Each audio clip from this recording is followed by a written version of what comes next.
if you don't mind, let's go ahead and call this meeting to order. Will you please rise? We'll pledge the flag. I pledge allegiance to the flag of the United States of America and to the republic for which it stands, one nation, under God, indivisible, with liberty and justice for all. Thank you, everyone. Welcome. Good morning. All right. Hi, Ed. Extra cup of coffee this morning? I know. I'm really excited about his new car. I'm just really enjoying life today. Today's a good day. I've been trying to more enjoy my days and realizing that your day is better if you get into it in the morning and decide, I'm going to have a good day today. That's right. Focus on the good. I love it. I love it. All right. Well, anyway, enough of that self-help stuff today. Well, welcome, everyone. Noel, do you know everyone in the room? If not, should we do... Want to do a quick one through? Let's face I don't recognize would be this gentleman here. Okay, well, if you don't mind, let's do a quick lap around the room. Well, why don't you start? My name is Noel Salmonson. I'm a new legislator, and I represent District 21, which is Hannibal and a bit of Oswego town. And let's just go around the loop. Go ahead. Yeah, Ed Gilson, the town of Richland. Paul House of Palermo Hastings. Gary Toll, Chairman of Oswego County IDA. Austin Wheelock, Operation Oswego County. Mike Treadwell, Operations Oswego County and County Oswego IDA. Erica Schreiner, Oswego County Soil and Water Conservation District. Chanel Porter, Deputy Clerk of the Legislature. Dave Turner, picked something today, probably. Phil Church. Mary Ellen Chesbrough, Legislator, District 10, Village Peoples. You didn't say Scruple. And Scruple. Well, I tried to, but he was right. I got into quick. I served Scruple. I'm just You're throwing the shade. You know that it took me 2 full years of legislative service to be able to pronounce Scruple correctly? Really? I'm not even joking. I was Sharobal for the longest time. Everyone looked at me like, what's wrong with you? And I'm like, No H. He still spelled it wrong. Yeah, I know. that's probably true. I can't spell Phoenix either. All right, and again, okay. So, welcome everybody. Let's go ahead and, we don't have a whole lot on the agenda today, but let's go through it. I'm going to look for approval of minutes for actually 2 meetings. We did have a special one on April 14th as well. So do I need 2 separate motions, or can I do it together as one? Do it as one. All right. We're looking for a motion for both meetings, so I have it. I'll make it. All right, Marilyn, thank you. And second. Excellent. Any discussion or amendments, anything to be revised? I know it was a kind of a rush meeting. I apologize for that last month. There was a lot of good information. So if there's any other questions, obviously we can discuss those. But if not, I will look for a vote. All in favor? Aye. Perfect. Thank you, everyone. Let's jump right into the resolutions of the day. We only have the one. It is for this same CDBG program we've been talking about for a while. There is a requirement. It's purely administratively that we name an individual, and we are looking to, as you can see from this resolution, name, I believe this is Karen, correct? Yes. Name Karen Noyes. So I'll look for a motion. Paul, thank you. Do I have a second? Thanks, Ed. All right. Any discussion about this, David? I don't know if there's really more than that. I know we're looking forward to apply, and we just kind of need this as a... So while this is required for this particular grant application, identifying a person as the certifying officer for environmental review and responsibility to ensure that all of our documents are correct when we make applications for this program and some others.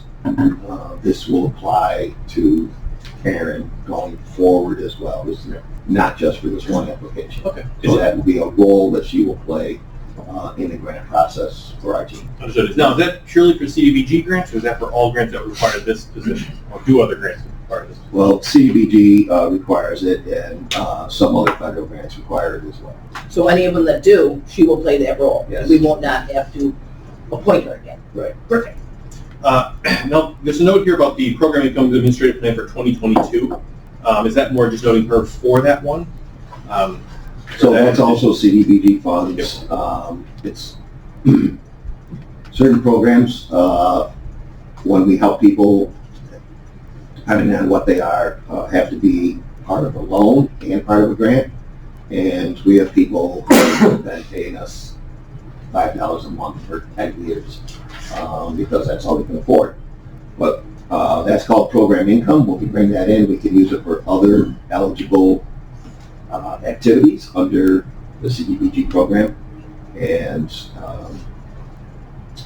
this will cover those activities as well. Got it.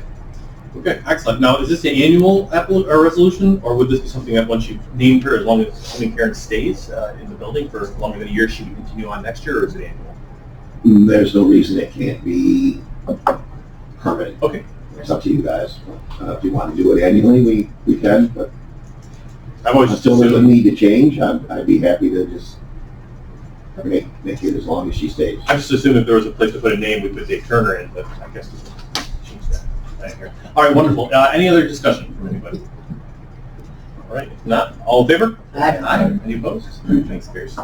And let's go. We do have some visitors. We did welcome them all here. I'm going to go ahead and take it over to our friends at Operation Oswego County. So Austin or Mike, whoever. Actually, why don't you both? Are you trying to set a record for the quickest meeting in the history of the committee? I'll tell you, public safety was pretty good yesterday too. I will find a reason to slow it down a little bit. If you both want to step up to the table here, I think. Well, we will slow it down just a little bit, but we'll try to expedite this as well.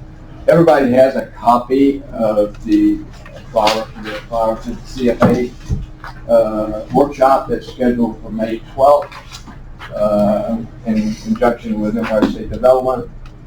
We have been doing this fairly consistently for the past number of years. The workshop will be held depending on the availability. This year we were able to secure the Lake Ontario Event and Conference Center for it. Usually there's 50, 60, 70 people show up for it.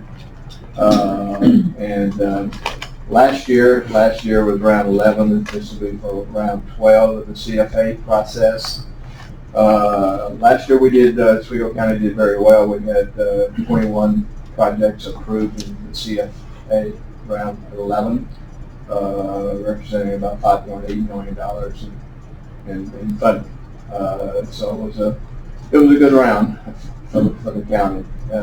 Actually, it's still going on because we got a scoring committee meeting next week. And there's still 7 other projects to be considered for ESDC funding. So there still could be more than 21. So everybody's invited to come. There will be a press release on this as well, and we hope to get good attendance and municipal people, mayors and town folks are being invited as well, because a good percentage of the 21 approvals were for municipal projects last year. Primarily, we don't know for sure what state programs will be active this year because the guide has not been published by the state. Dan Kleski, who's going to do the presentation, is praying that he will have that guide before he makes his presentation to see which agencies. But typically, it's repeat the same agencies that have been and stay in the program. Empire State Development is the one for private sector projects, businesses and such, that is usually the funding source for their CFA application. And last year, for the first time, they had cycles. Usually you have a drop dead date. You got to get your app in by a date, usually in June, July or so, and you wait until December to find out whether your project has been approved for funding. Last year they did it in cycles. I think we had 4 or 5 rounds. This is the 5th round coming up for ESDC funding. So that's improved the ability for companies to make applications because they'll get an answer in 2 or 3 months as opposed to virtually a year. So that's beneficial. One of the other things to add to that too is some projects have been able to amend and tweak their applications they were not funded in the first cycle of it, but then they maybe have gotten in the second or third, which was never an option in the past. It was, you send it in, and if you screwed something up, better luck next year. This at least we've seen some projects able to tweak to be able to get funded. Now, how do they know what they didn't do right? It's a good question. They Why never. don't you just keep me on camera? Do you mind coming up to the seat here? Sure. In the past, we've had to reach out to them directly. Sometimes there's a disconnect between there's two parts of the grading process. There's the regional process, which is the Regional Economic Development Council, which Mike is on. Projects go from there. They can get a score up to 20, and then from there they're recommended to go on to the state. The state's where it sometimes gets a little cloudy. You don't really know, what happens there. At least you have a pretty good idea of how the project was funded or how the project was graded and what was liked about it at the regional level, at least. There's still, you may not know everything, but you'll know more there. But when it gets to the state, it's tough. But we reach out to our representatives at Empire State Development, and they'll usually tell us, hey, the project looks more like a retail project than it looks like this, or it looks like this, and and then if you are able to fix it or modify it, you do have that option now, if the project would then be eligible. Whereas in the past, like I said, you had the one shot, and if it didn't pass the smell test, that was it. Good luck again next year. So you contact them to say, okay, this is what you did, well, what you did isn't passing yet. And at that point, they have a chance.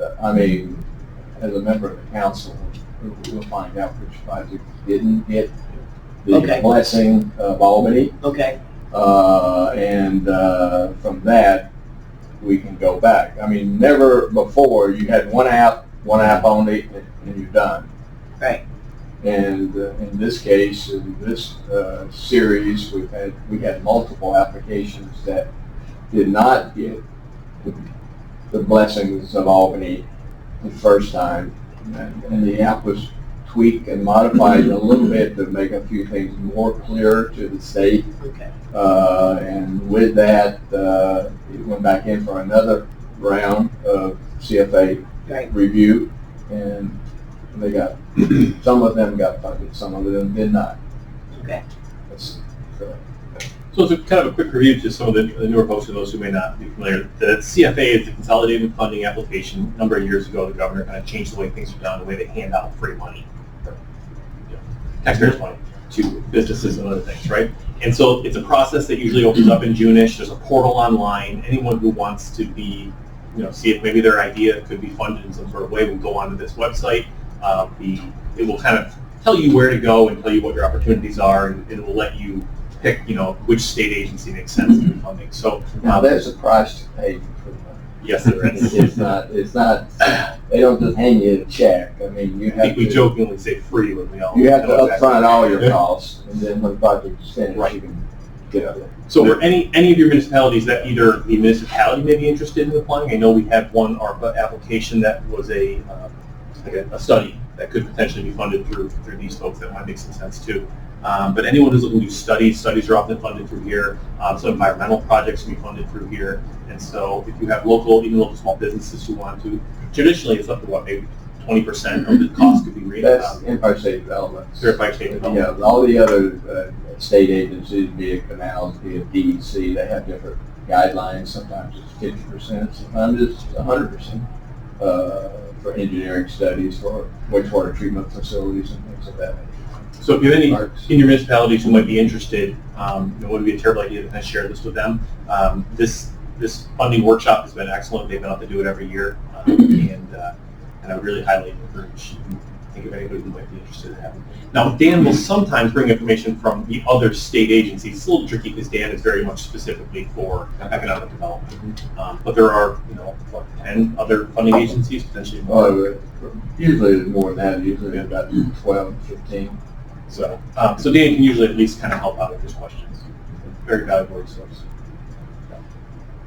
Excellent. But it's the same app. It's the same app for every state agency. David.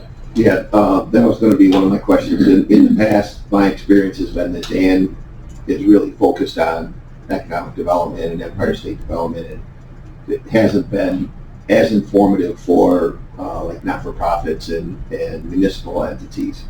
Do you think that's going to continue this year, or might it be in some way more comprehensive for the other people who aren't businesses?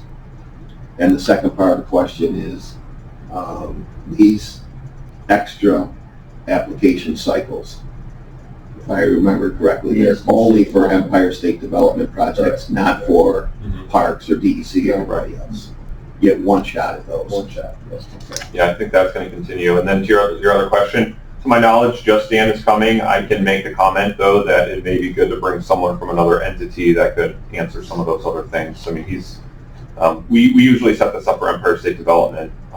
It's not, I know that there had been other CFA workshops in the past in Syracuse where they have people from all 5 different entities there. They haven't shown an interest in doing an event like that in Oswego. Only Empire State Development has.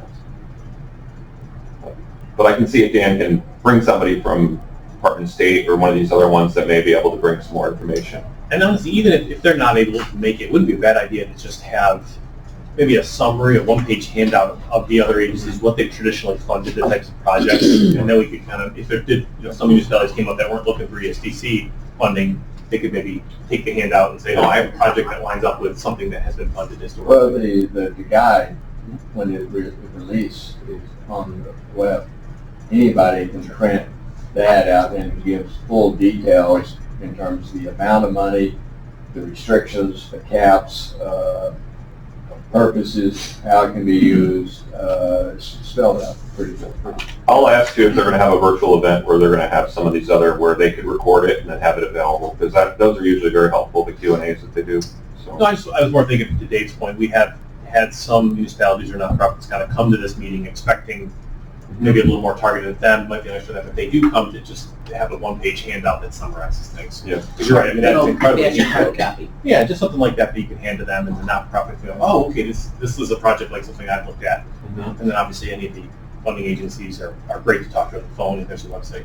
Well, what we have experienced over time is that many of the applications are for that require engineering work, which for treatment facilities or water facilities and things of that nature. And it has been now part of the agenda of a lot of the engineering firms now that go out and promote themselves as being able to provide assistance in putting together CFA applications. And some of those that have done that have been failing previously, have been recently approved for funding. Makes a lot of sense. Regrettably though, once again, 'cause I think it was the same thing last year, it's the same day as our lunch session. Yes, it is. This at least is after it, hopefully, and we'll see. It did happen to work out that way last year as well. Yeah. But I don't know if he purposely extended it because of that reason too. I talked to him yesterday about it, so. All right, great, that's excellent information, appreciate that. Is there any other questions about the CFA forums or anything else CFA related? Thank you. And then both Mike and us are always really available. This schedule was based on 2 factors: the availability of ESDC and the availability of space in the conference. Yeah. Thursdays seem to be better days for those, I understand that. But again, if anyone has any questions or anyone who is interested in your municipality in potentially being funded, Operation Oswego County and Mike Rawson are excellent resources, and you can always reach out to them. All right, excellent. Why don't we jump down to, Mike, unless there's more on the CFA form, or a little fun? Okay, let's jump down to the Build Back Better Challenge update. Okay, so I wasn't able to give you guys an update for the last meeting. So there's a lot to kind of cover and go over. So March 14th, we were able to successfully submit our application for the build out of the industrial park down in Schuylkill. We were part of, there were actually 9 projects submitted overall for a total of $93 million to EDA, Economic Development Administration. Our project was submitted as a $10 million project with a $2.5 million local match and $7.5 million federal request.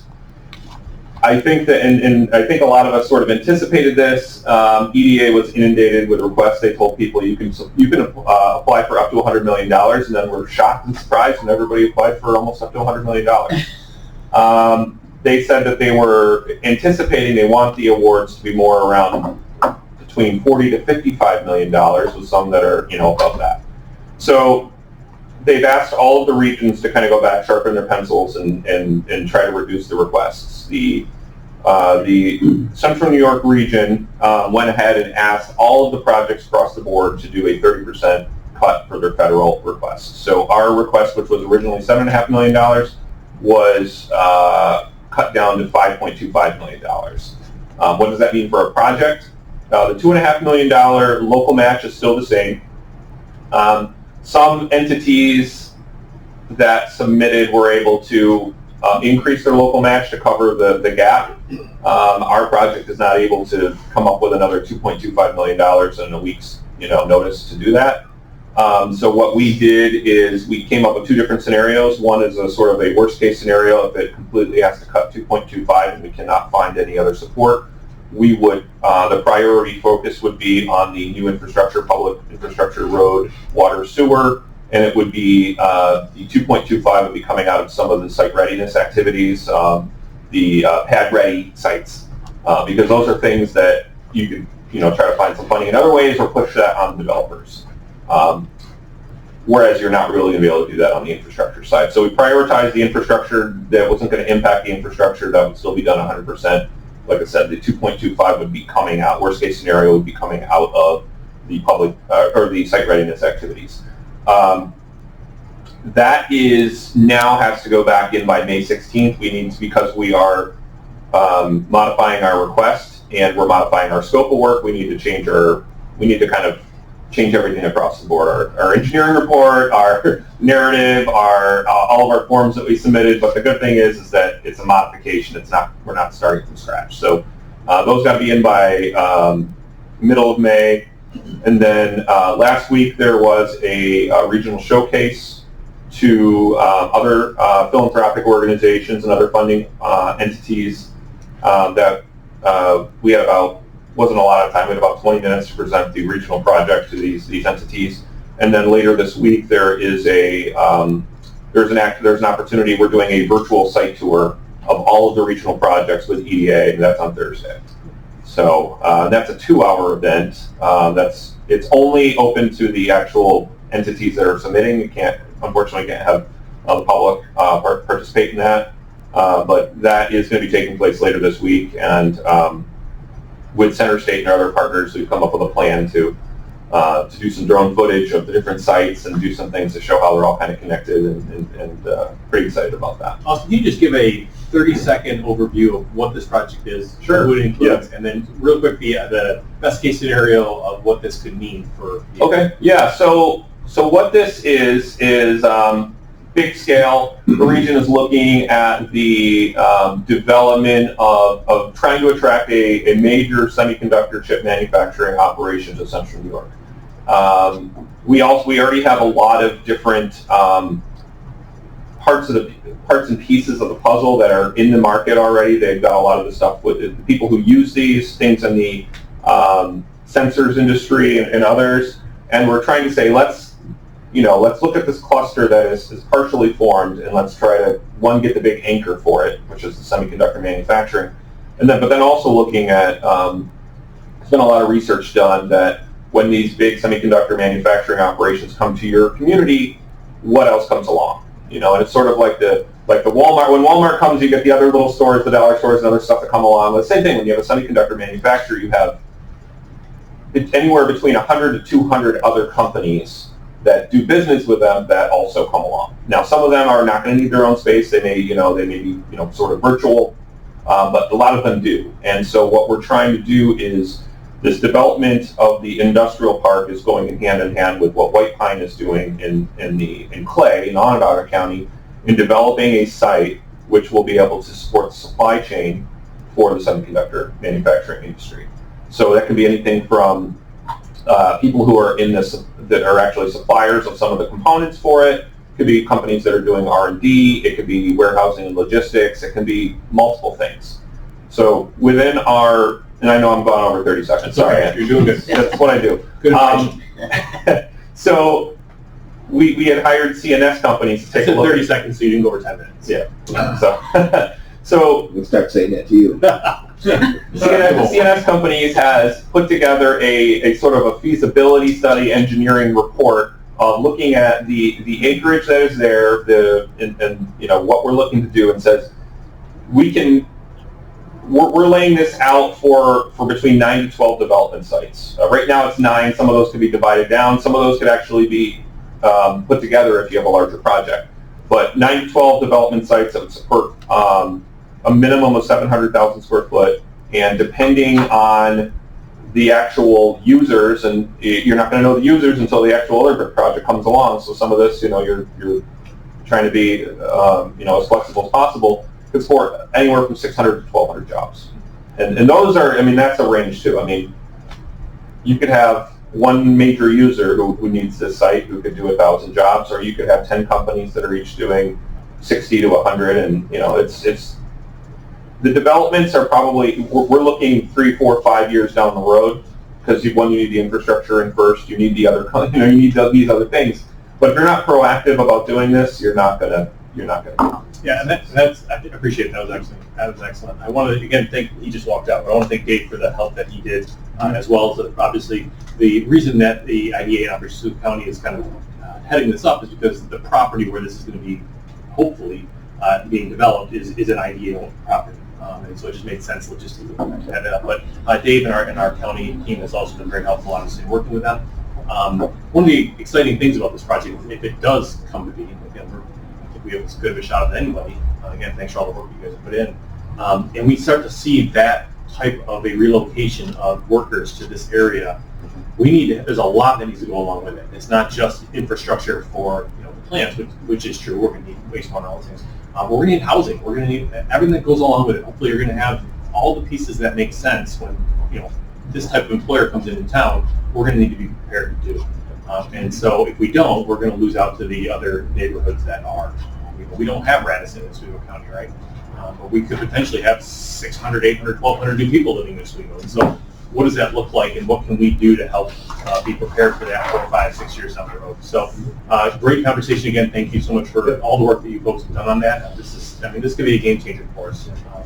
Doing this, some of our ARPA funds, and some other projects we've had over the last couple of years. This is an exciting time, and it's. I think it's good to be having these conversations. So, Tim, just to add on that, so I said that there's 9 other projects. Those 9 other projects are meeting some of those other things like workforce training related to the industries. That there's a consortium of education entities that are picking up that portion of it. There's some incubation entities in Syracuse related to Center State and Tech Garden. There's a project that's out in Marcy related to the new Wolfspeed announcement. I don't know if people saw that. There's a $1 billion investment out just outside of Utica in the semiconductor manufacturing. So there's a lot of pieces that are kind of coming together at the right time. I think for this to really be fully realized, the White Pine site is going to be key. But I think we're developing this in a way to be flexible enough that we can adapt if we need to. And I know, David, you were out of the room when we were talking about it, but wanted to thank you as well for the help from going way back in the process when the idea was even still looking at buying this thing, and 3 years later, of getting it and me being able to hopefully realize this. It's great to see it because it's baby steps in the beginning, and then we're starting to get some long strides, and it's nice. It's really catching up with a lot of things. One thing, you said some of the other projects, educational. Is that P-Tech involved in that at all? I don't believe P-Tech is involved on that. QB Community College is involved. I believe SUNY Oswego. There's multiple throughout the region. Syracuse University. It's a lot of it's community college related. So there may be some plays into P-Tech with that. But I don't know if they were one of the partners who signed onto it. Where that would pop up is not this overall project. It's when you get to the individual facilities that go into that industrial park, that's spin-offs related to the overall chip fab development. The other thing, too, is that the PTAC project, which is, and they're doing the ribbon cutting for the Advanced Manufacturing Institute this week, too. All those components of workforce development and the efforts of the Workforce Development Board and the educational institutions that are involved in all of this is absolutely essential and critical. Because without the manpower, which is a big manpower shortage right now, without the potential to grow that manpower, you're not going to be attractive for businesses to locate. Yeah, but P-TECH to me is so much unique because it starts these kids in 8th grade. It's not like they graduated, what am I going to do? These kids are getting excited in 8th grade, and they're going to be graduating with college credits and almost guaranteed a job. And it's not just a small job, $80,000 jobs. And that to me this is where we do it. We get these kids early because other kids, even if they don't get in the program, they're looking at why, what is this going on? The excitement for P-TECH is getting there. We're excited about What I will say is they were not one of the partners who submitted an application for funding, but I'm sure they'll have a part to play in this through the K-12 as well as the getting kids to community college and getting them on the right path. I think as soon as we start to see more and more of these type of manufacturers moving into town, moving into our county, is when we can start to make those connections to P-TECH. Because if the companies who currently partner with them weren't here, obviously they couldn't be there. So we wouldn't been doing it. So I'm excited to see where that heads. Go ahead. So, in your opinion, what's the attraction for them to come not only to our area but New York State? I mean, we used to have a great workforce available. And that's sort of economies always known in the trades, right? And of course, everybody's having those problems now. But what do you see as their advantage of locating this big chip plant in New York State? Well. So I think one of the major advantages is, and this is played in some other industries as well, is that the educational institutions and the capacity to train is as high here as it is anywhere in terms of the amount of higher education that we have within just a 50-mile radius of our area. If you go up north to Clarkson, Potsdam, places like that, you go down to Syracuse, go a little further, you have Cornell.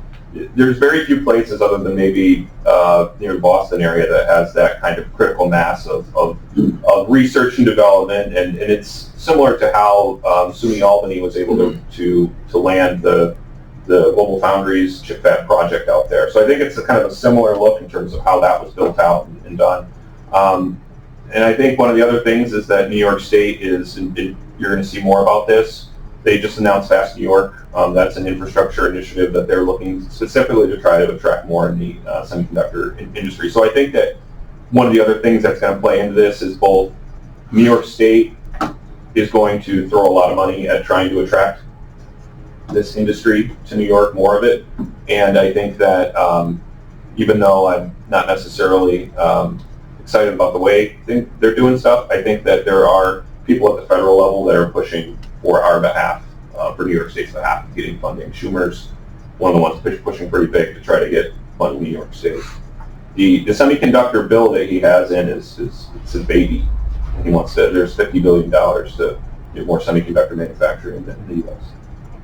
And I think the other big push is, this isn't just in terms of New York State, this is for the U.S. as a whole, is that they've realized with the global supply chain shortages that this is a real weakness right now, both from manufacturing, commercial, but also for defense and other things, that if we aren't making these things in our country, that we're at a significant disadvantage going forward. So I think they're looking at really trying to put some funding into bringing these to the U.S. Starting them up. You've seen one was announced in Ohio a couple months ago. One was announced in Arizona before that. I know in New York State it's been on the short list for these projects. All right, excellent. Well, Just one quick question. What's the end game timeline? When would you know? Good question. I should have said that. We should know by September.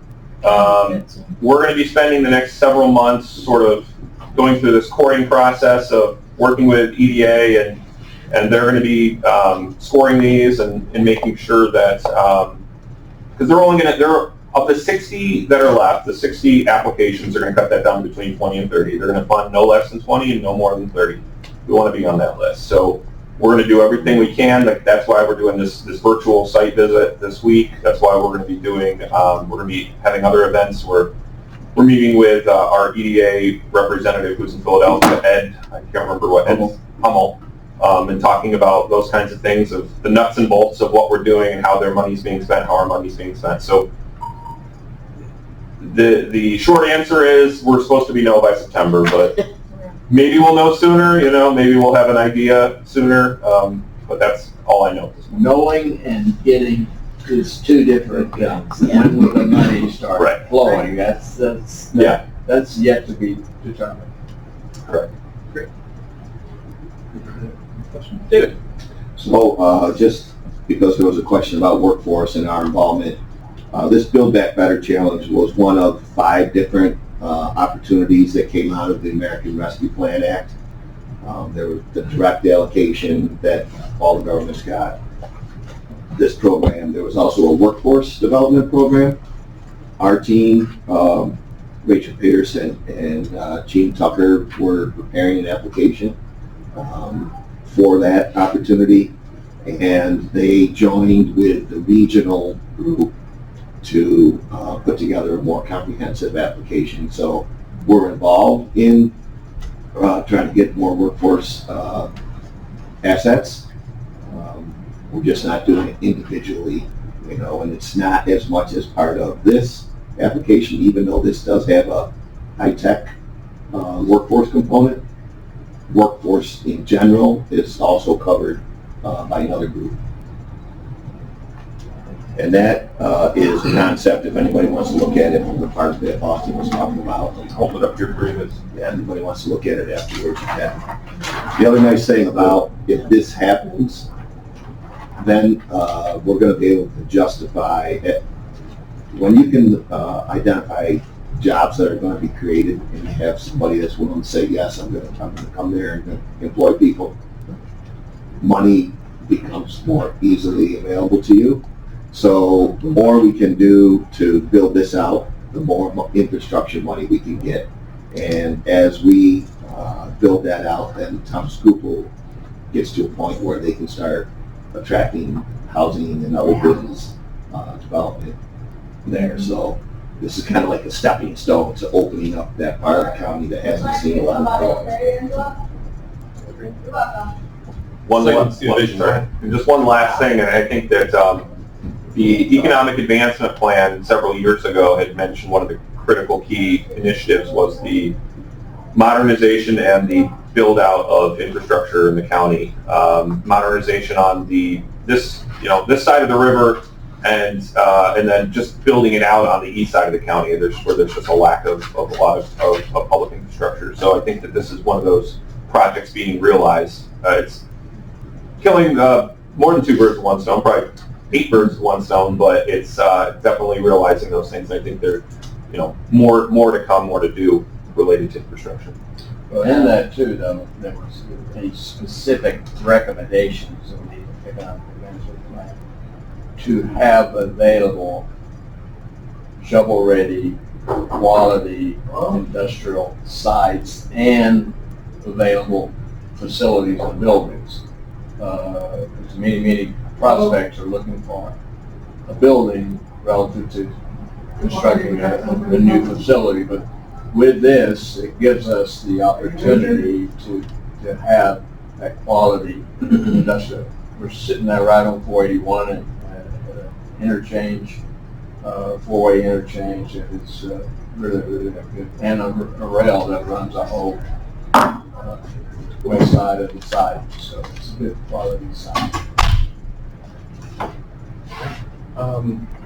Thank you. Appreciate I guess that. we screwed up the timeline in terms of setting a record for that. No, listen, this is good information. And remember, this is also recorded, so we can always come back to this and send anyone who you think might be interested in the YouTube link. So, no, I appreciate that. All right, excellent. Again, really excited. This is probably one of the more exciting things that we've been able to talk about in this meeting. So, well worth spending the time. Michael, do you want to talk about the Operation Oswego County annual meeting, June 16th? Yeah, our annual meeting, Operation Oswego County's annual meeting is scheduled for June 16th. It's a breakfast meeting, 8 o'clock in the morning. It is, at this point in time, we will be giving out our annual awards. There's 5 awards 3 for businesses or organizations and 2 for individuals. At that meeting, we have secured the keynote speaker. Keynote speaker is going to be the new plant manager, Ellis. She has agreed to be there. And so we're excited about that. And so the meeting, we hope, we've been battling as to whether to have it virtual, live, whatever. Well, we're going full guns. It's going to be a live meeting. And it's been a couple years since we've seen one of these, so we're happy to get that on track and moving forward. So everybody will be getting invitations, and we certainly hope we get a good representation from the county legislature. It will be the 5 awards that we give out every year. We give out an Economic Development Merit Award. Last year, the recipient of that in a virtual meeting was Mayor Bill Marlowe. We give out a Entrepreneur Award.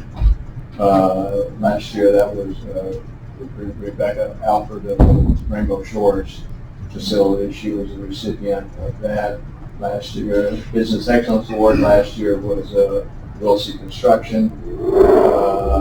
The Ally Award last year was Shinneman Foundation, and the Jobs Award last year went to Connect Care.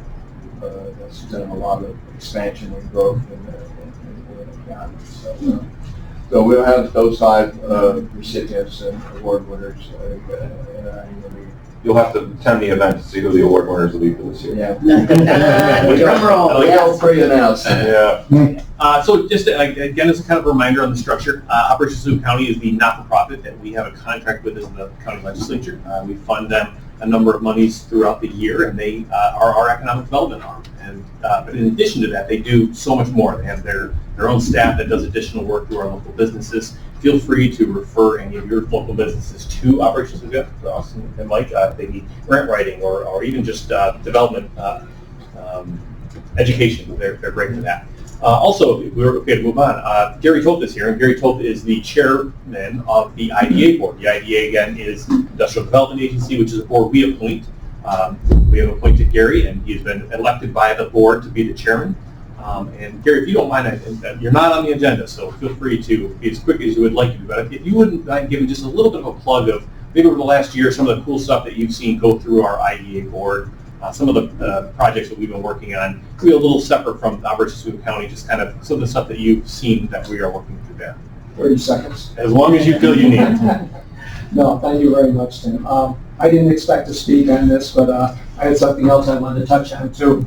But over the last years, the IDA's been very busy. We've seen a lot of stuff going on, and I'm sure the legislators and the residents of the city of Oswego have seen it too. A lot of building projects, a lot of projects going on in partnership with the city of Oswego because of the DRI. Right now, we're working with the city of Fulton, Mike and Austin, with the city of Fulton for their DRI grant, the $10 million proposition. We've also cited numerous solar farms, a lot of small projects. We don't just deal with large projects. We deal with small projects. We have micro enterprise loans, $25,000. Once a business owner takes a course, they're eligible for it to get a small business started up. And, we've had a lot of things going on. One of the things that I did want to touch on is for the last 6 months or so, we've been working on these hearings. They've been held out throughout the state. In 2016, the state, thanks to the IDA, Operation Oswego County, and the county and a lot of our partners, we formed Upstate Energy Jobs, passed the zero emissions credit to keep the nuclear plants open because they were destined for closure. 2 years ago, actually 3 years ago, we testified around the state for the Climate Leadership and Carbon Protection Act, which was passed. And that was instrumental to start working on climate protection for New York State. This past week, last Tuesday, we had a hearing in Syracuse, and there's hearings all across the state for the Climate Protection Committee. They developed a scoping plan. Included in their scoping plan is extending the zero emission credits that the nuclear plants get past 2029, so they can begin the process of relicensing. So they've held these hearings across the state to make sure that's part of the recommendation to the PSC. And if that happens, you're looking at these plants being relicensed into the 2040s, maybe beyond.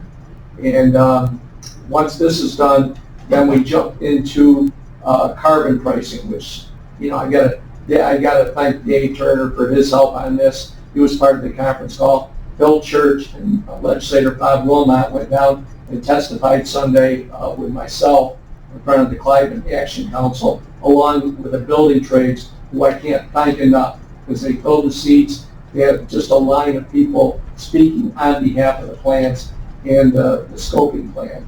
So there's a lot of things going on locally that the IDA and Operation Oswego County are working on very hard. We're also working on long-range goals to keep these plants open, keep them operating, keep people employed, because realistically they pay right now $12.5 million in taxes just to Oswego County. And that doesn't include the local taxes and the school taxes they're paid. So they're a huge economic driver for this region, and anything we can do to keep them open, operating, and maintaining their employment levels is huge. And there's zero emission energy producing plants. And the study actually says without these plants, you're looking at $9.8 billion of costs to the consumer for decarbonization. So we've got a lot of things we're working on, and I want to thank the county ledge for your support, the individuals that did get down to Syracuse to participate, and we've had people through the building trades and other organizations statewide supporting these plans. Great. Thank you, Gary. That's excellent information. David? So yesterday at the government committee meeting, they approved a resolution that will be coming to you next week that supports the initiatives that Gary was just talking about. It might seem early in the process, but it takes about 5 years to do an application to relicense a plant, and it costs about $30 million. So before they make that decision to take that step, they need to get these things ironed out ahead of time so they know it's going to be a fruitful endeavor for them. So I echo Gary's comments that appreciate the support of the legislature on that particular resolution. And in our committee, it was agreed unanimously, so it would go on before the legislature. Excellent. So I think that's, again, another highlight of the great work that our IDA does. I also want to point out, we had talked about this Build Back Better project. The property that we're going to hopefully be building back better is also owned and purchased by the IDA. So I just want to, again, highlight some of the opportunities that we were able to take advantage of as a county because of the partnership with that board. So just as a side note, I work with both of these organizations a lot when we're trying to do studies or even like have drawings like this made up. We partner, share the costs on a lot of them. So it's a pretty much hand-in-hand operation between my department and those two entities for economic development activities.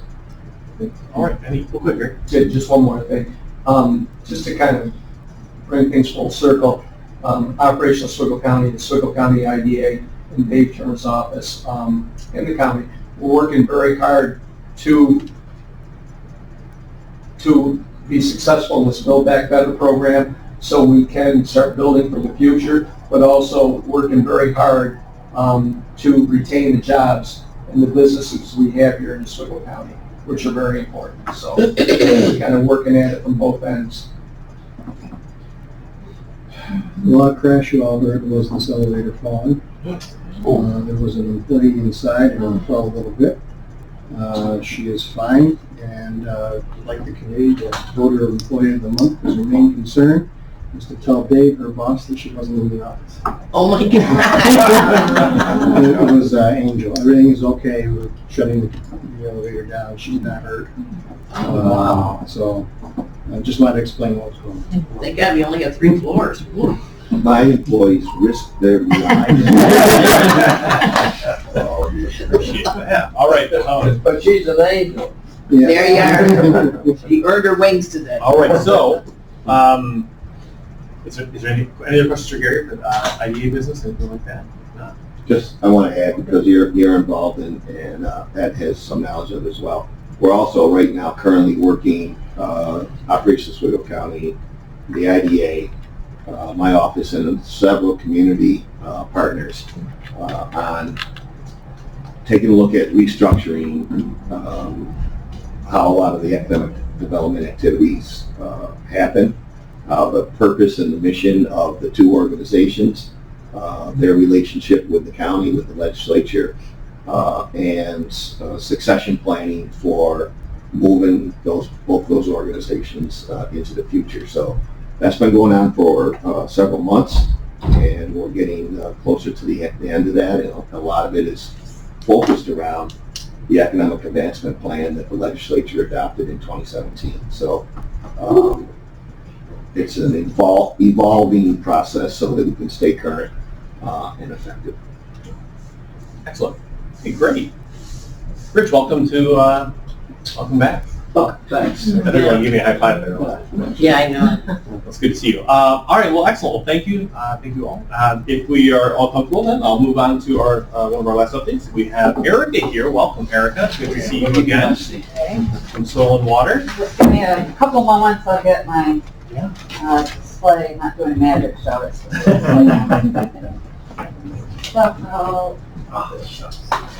So for a show. I just love the show. I look forward to try to bring, I know some of you I've seen multiple times, so I try to bring different items for the programs that I'll talk about. No cow patties? No cow patties today. Oh, you That had was promised a scratch and sniff cow patty is what I had told. You don't have one of those today, but I will work on that. Good morning, everybody. I am here from the Soil and Water District today to just report on a couple of our environmental education programs that are coming up.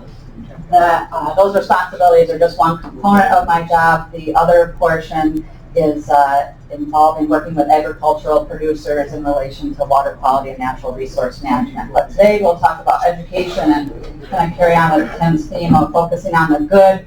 We've done a couple really great education programs. We have done one already and we have one coming up.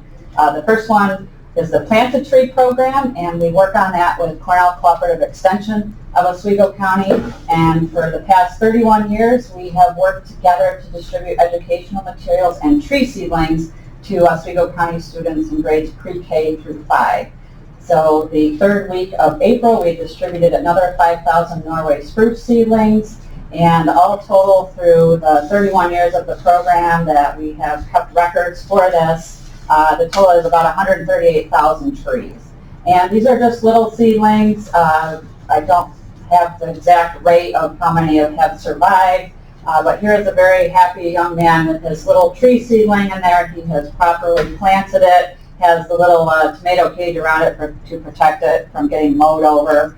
But we're really proud of this program, and if you had students that went through the Oswego County school system, or maybe now grandchildren, you may know places where these trees were planted over the years.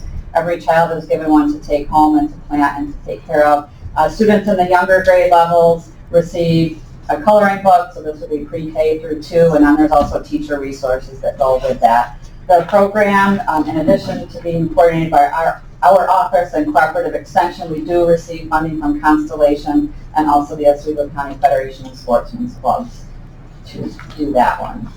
The next program we have coming up is called the Oswego County Envirothon. That is for high school students, 9 through 12. And during that program, they study the subject areas of aquatics, current environmental issues, forestry, soils, and wildlife. They study these topics throughout the school year, usually starting in about the month of October. and there is a state curriculum that they follow, and lots of information there, resources that they study. And on the first Thursday in May, we have the actual Envirothon event. And thanks to Chanel, who distributed the information to the EDP members. You should have all received an invitation for that event. It will be held this Thursday at the North Shore Sportsmen's Association on Whipple Road in Constantia. It's probably one of the furthest to the east side of the county that we go to, but they have a wonderful facility there, and the club members are very welcoming for us to hold that event. So what actually happens at the Envirothon, we have stations set up in each of those subject areas that I mentioned, and the students take hands-on exams. And what's unique about Envirothon is it's a team of students. So up to 5 students participate on one team, and they work together to answer the questions. We try to make it as hands-on as possible so that they are learning about the environment, but in a really active way. We have 6 of the 9 districts participating this Thursday, and what I mean by hands-on station, at the forestry station, so our district manager, Joe Shervalotti, is in charge of the forestry station. He may have a sugar maple identified, and he may ask the students questions about that and have them actually identify the tree. So we try to use as many of the on-site resources as possible, but many of the hands-on questions come from items that are brought in by the instructors. So at the wildlife station, we might have a beaver skull available, and then I have a complete set of fake scat or animal poop. So this is often used at the stations.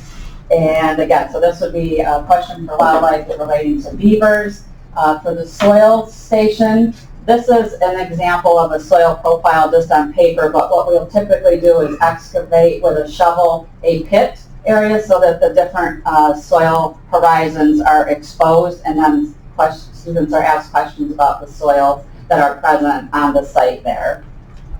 And aquatic station, today I brought with me the sturgeon example, but a lot of times at the aquatic station they may have fish replicas, they may have fish mounts, they could ask questions about water quality, dissolved oxygen, so just kind of a myriad of different topics related to each of those subject areas. The current environmental issue this year is waste to resources, and prior to taking another position outside of Oswego County, Jeremiah Thompson from the Division of Solid Waste was kind enough to write that exam for me. So that all relates to waste management, composting, recycling, and so we will be administering the exam that he wrote before he left the Division of Solid Waste. So we're really looking forward to this event.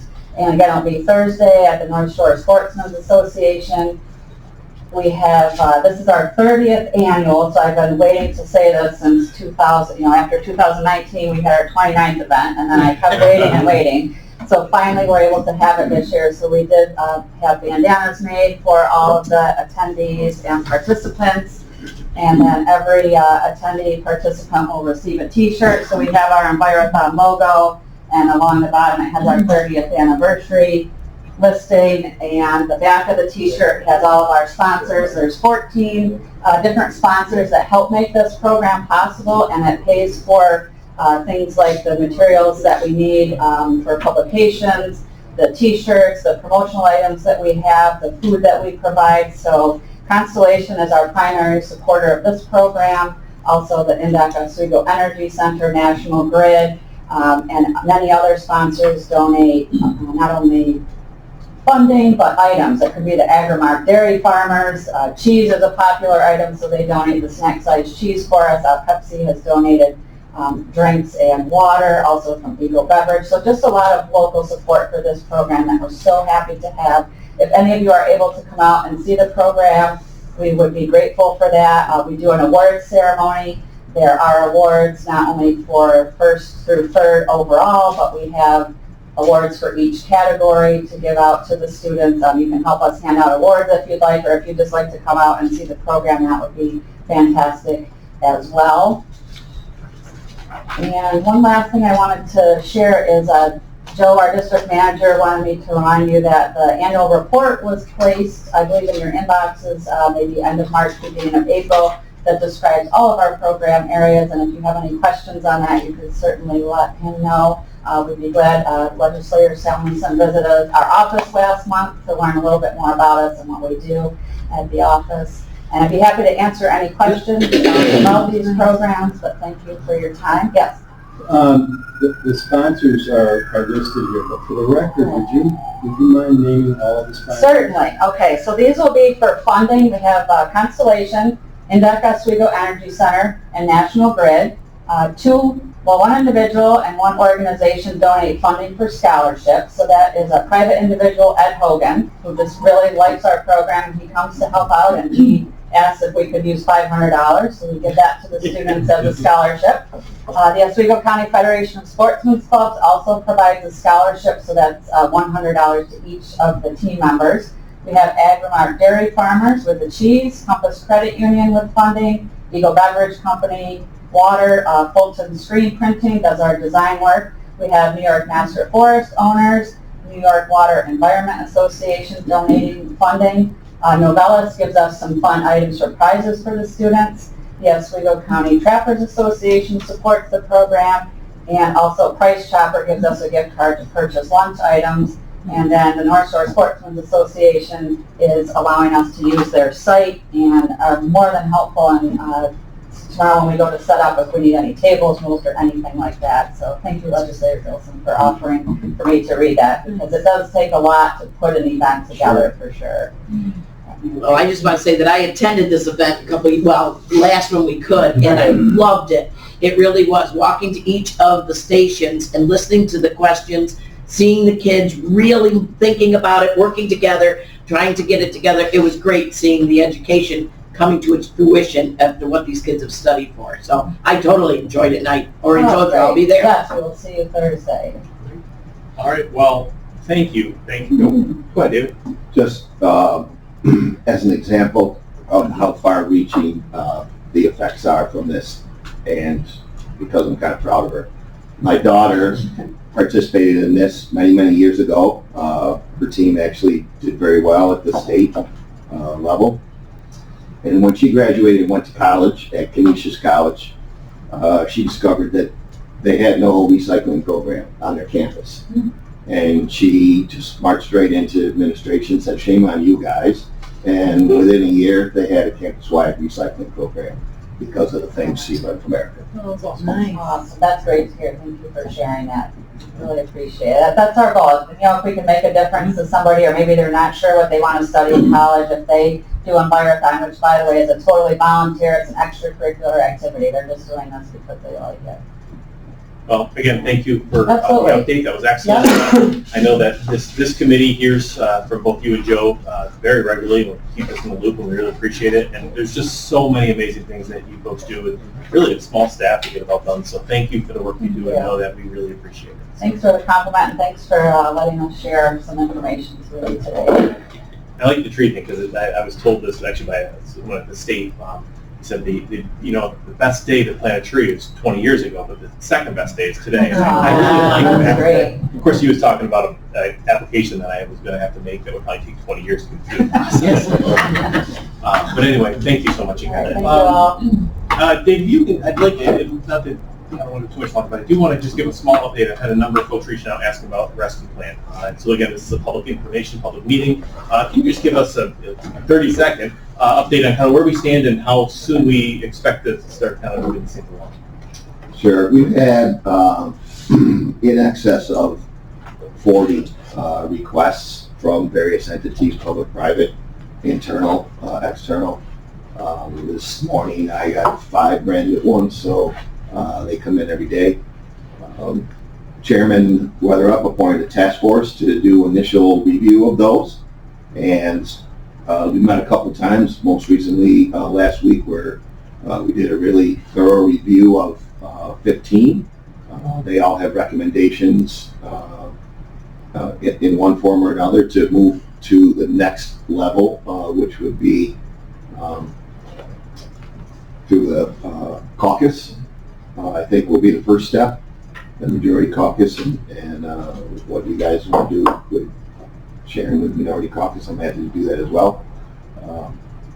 From that point, they'll advance to the respective jurisdictional committees So an item, for example, from an ambulance company for some assistance, we would go to the emergency management oversight group. Somebody asking for assistance to a tourism business probably would come to this group. And those will work their way through their jurisdictional committees for their recommendation to move to the floor of the legislature, which we hope will have a significant number ready for the June meeting of the legislature to make some approvals for those projects. Excellent. Thank you, Dave. And so if there's folks in your municipalities or anybody watching, there is an application available. It's available through Dave Turner's office or through the county. So we could reach out to your legislator, go online, or reach out to Dave directly, and we can get that application available for anyone who's interested. Thank you. Phil. And after a day, I may use part of our 10 million to replace this elevator. There we go. That's the real risk. Yeah. Is there a deadline set for the applications at this point? No, we have to allocate all of our money by December of 2024 and spend it by December of 2026. We could spend every dime today because we have far more requests than we have money available. But until it's all been allocated, there's no cutoff. I'm beginning to think that Mr. Mitchell is not the guy you need to hang around with, because I wrote up on the elevator. I'm sorry to say that. All right, well, that's a great update. And there will be a website-based portal that will give great summaries of the projects that have been funded. I know I've had a number of folks reach out asking kind of how are we going to be sharing what the money is ultimately spent on, and there will be a forward-facing, public-facing website to have all that available.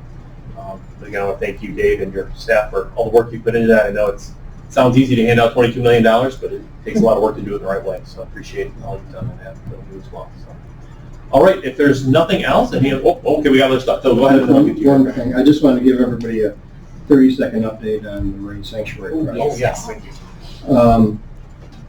NOAA will be coming to town May 21st for the Lake Ontario Waterfront Festival here. They'll be present to answer questions and give everybody an update as to where the project stands.